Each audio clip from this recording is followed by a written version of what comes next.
បាទជំរាបសួរដល់លោកគ្រូអ្នកគ្រូទាំងអស់គ្នាហើយនៅវីដេអូមួយនេះខ្ញុំបង្ហាញជូនអំពីរបៀបដែលយើងចុះឈ្មោះសិស្សក្រោយប្រវេសនកាលអឺប៉ុន្តែពេលណាដែលយើងចុះឈ្មោះបានហើយស្រាប់តែយើងបញ្ចូលបន្ទុកយើងអត់មានឈ្មោះសិស្សនឹងទេអញ្ចឹង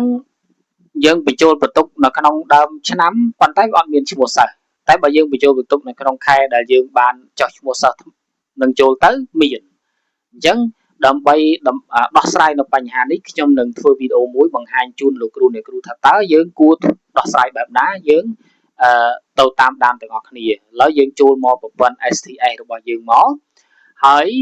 ពេលដែលលោកគ្រូអ្នកគ្រូឃើញបែបនេះគឺយើងដំណើរការប្រព័ន្ធរបស់យើងនៅក្នុងឆ្នាំថ្មី2025-2026បាទអញ្ចឹងយើងតាមដានមកយើងមកឆែកមើលមុនដំបូងគេបំផុតយើងត្រូវឆែកមើលទៅលើបាទទៅលើថ្នាក់រៀនបាទទៅលើថ្នាក់រៀនទៅលើសិស្សរបស់យើងបាទនេះយើងមកមើលនៅក្នុងប្រព័ន្ធរបស់យើងនឹងឃើញនេះថ្នាក់គ្រប់ថ្នាក់ទាំងអស់ប៉ុន្តែក្នុងបញ្ហាដែលជួបប្រទះនោះគឺខ្ញុំបង្ហាញជូនថ្នាក់ទី6តែម្ដងបាទអញ្ចឹងមកតាមដានមើលថ្នាក់ទី6បាទពេលណាដែលយើងបើកមើលទៅលើថ្នាក់ទី6យើងឆែកមើលទៅលើថ្នាក់ទី6យើងមើលឃើញតែ10នាក់នៅក្នុងកន្លែងនេះតែសូមបញ្ជាក់ថាការដែលយើងឃើញ10នាក់ហ្នឹងគឺដោយសារតែទំព័ររបស់យើងអត់បានសិតអត់បានដាក់ឲ្យបានដល់ក្នុងចំណោមសិស្ស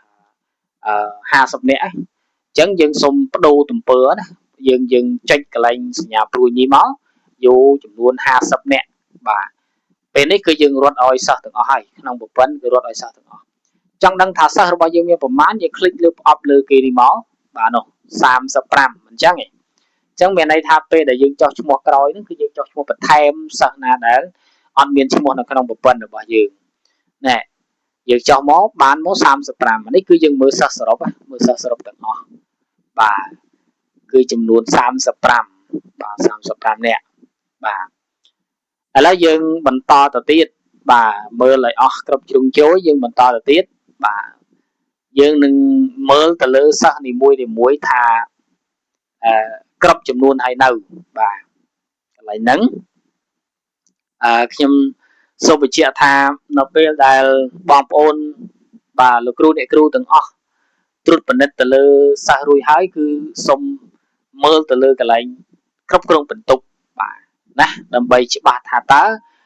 យើងរៀបចំនៅក្នុងការដាក់បន្ទុកនឹងមានចំនួនសិស្សប្រមាណអ្នកដែលយើងអាចដាក់បន្ទុកបានឥឡូវយើងយកពីខែធ្នូបាទឥឡូវមើលខែធ្នូ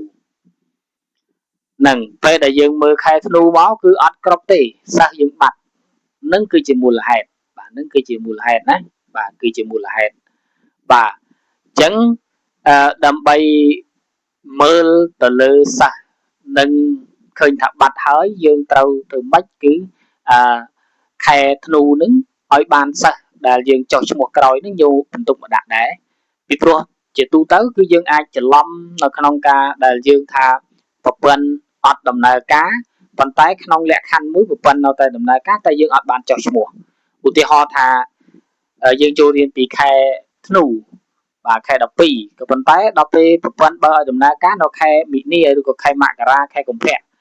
ប៉ុន្តែចៃដន្យនេះយើងរុញឈ្មោះសិស្សអស់មកសតែអាខែកុម្ភៈខែមករានោះគឺយើងអត់បានពិនិត្យមើលសិស្សដែលចូលថ្មីសិស្សដែលអត់មានឈ្មោះឬយើងចេះតែផ្លេចរហូតដល់ទៅពាក់កណ្ដាលឆ្នាំឥឡូវនេះមើលតាមវីដេអូដែលខ្ញុំបង្ហាញនេះឃើញទេនៅក្នុងការដែលយើងដាក់បន្ទុកសិស្សហ្នឹងគឺមានន័យថាយើងអត់មានសិស្សថ្មីនឹងទេប៉ុន្តែស្រាប់តែយើងដាក់ខែដែលយើងចុះឈ្មោះមានន័យថាខែដែលយើងចុះឈ្មោះក្នុងខែឧទាហរណ៍តែចុះឈ្មោះក្នុងខែហ្នឹងពេលដែលយើងចុចចូលទៅថាខែមិថុនាចុះខែមិថុនាហ្នឹងពេលដែលយើងចុចចូលទៅខែមិថុនាដើម្បីដាក់បន្ទុកគឺសិស្សហ្នឹងមានឈ្មោះដែរហ្នឹងគឺជាបញ្ហាណាបាទអញ្ចឹងសូមតាមដានវីដេអូរបស់ខ្ញុំបន្តទៀតទៅបាទបាទឥឡូវនេះគឺចាប់ផ្ដើមយើងត្រួតពិនិត្យមើលច្បាស់មែនទែនណាថាសិស្សរបស់យើងហ្នឹងគឺវាចំនួនប្រមាណហ្នឹង បន្ទាប់rồiហើយយើងចូលទៅឃើញបញ្ហាសិស្សមកបាទចូលទៅកន្លែង column សិស្សទៅបាទអញ្ចឹងយើងយកស្វែងរកទាំងអស់មកបាទអូខេអញ្ចឹង technique តាមដាន technique នៅក្នុងការដែលយើងកែតម្រង់សិស្សកន្លែងនេះឲ្យទាន់ណានេះយើងคลิกលើប្រអប់សិស្សដែលយើងត្រូវកែតម្រង់មួយមកបន្តមកទៀតយើងអូស tool អូសរបារបស់យើងនឹងឲ្យបានមកខាងស្ដាំណាមកខាងស្ដាំទាំងអស់មកបាទអញ្ចឹងយើងចុចលើសញ្ញាខ្មៅសញ្ញាប៊ិចណាឬក៏សញ្ញាខ្មៅដៃហ្នឹងចុចលើការកែប្រែមកបាទអូខេកន្លែងហ្នឹងនៅក្នុងការកែប្រែហ្នឹងគឺយើងចុចមកធ្វើអីគោលបំណងរបស់យើងគឺយើងចង់ដាក់កែប្រែទៅលើលេខកូដរបស់សិស្សដើម្បីយើងឲ្យសិស្សហ្នឹងគឺគាត់មានពីដើមឆ្នាំអញ្ចឹងយើងមកមើលលេខកូដណាមើលលេខកូដរបស់សិស្សបាទណ៎យើងคลิกលើសិស្សណាដែលយើងត្រូវនេះយើង copy លេខកូដសិនមកបាទអូខេយើង copy លេខកូដសិស្សហ្នឹងគឺដើម្បីយើងយកទៅធ្វើជាអត្តលេខរបស់សិស្សហ្នឹងតែម្ដងបាទយើង copy យកទាំងអស់បណ្ដោយមែនបាទអញ្ចឹងយើងយកទាំងអស់យក copy ទាំងអស់មកដើម្បីធ្វើជាអត្តលេខរបស់សិស្សតែម្ដងបាទអូខេអញ្ចឹងយើង copy ទាំងអស់ណាបាទដើម្បីយើងទៅចូលទៅកែប្រែហើយយើងធ្វើអត្តលេខរបស់សិស្សបាទអញ្ចឹងយើងមើលណាតាមឲ្យតាន់ណាបាទអញ្ចឹងយើងចុចលើការកែប្រែមកបាទបន្ទាប់មកទៀតយើងត្រូវរកកន្លែងដែលយើងអត្តលេខរបស់សិស្សនេះអញ្ចឹងយើងផាសដាក់មកអូខេនឹងអត្តលេខរបស់សិស្សហើយអញ្ចឹងយើងចាប់ផ្ដើមអូសទៅក្រោមទៅយើងធ្វើបាទយើងអូសទៅក្រោមមកបាទហើយយើងកែនៅកន្លែងហ្នឹងមួយទៀតបាទកន្លែងហ្នឹងគឺយើងត្រូវកែប្រែណាបាទយើងដាក់បាទសិស្សថ្មីបាទសិស្សថ្មីណាបាទហើយយើងដោះគ្រីសនៅប្រអប់ខាងក្រោមហ្នឹងយកមកគ្រីសនៅប្រអប់ខាងលើវិញបាទដោះគ្រីសហ្នឹងចាញ់ហើយយកប្រអប់មកគ្រីសនៅប្រអប់ខាងលើបាទណាមើលណាមើលអត្តន័យនៅក្នុងកន្លែងហ្នឹងបាទដើម្បីកុំឲ្យគ្រីសខុស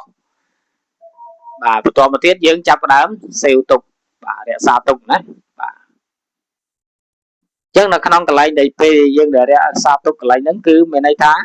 ប្រព័ន្ធយើងគឺបានរក្សាទុកអស់ហើយបាទណាប្រព័ន្ធយើងរក្សាទុកអស់ហើយបាទអញ្ចឹងយើងអូខេ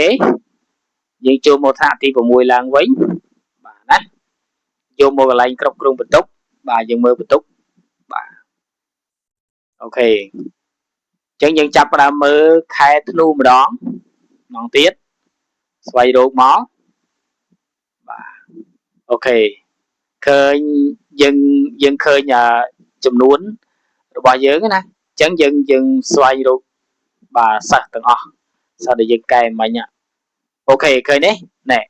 លេខកូដលេខអត្តលេខរបស់សិស្សដែលយើងកែមិញឃើញឲ្យលោតនៅក្នុងខែធ្នូហើយអញ្ចឹងមានន័យថាយើងអាចដាក់បន្ទុកសិស្សនឹងបានពីខែធ្នូមកហើយបាទដោយសារអីពេលណាដែលសិស្សដែលគាត់ចូលរៀនហ្នឹងគាត់បាទខែធ្នូហ្នឹង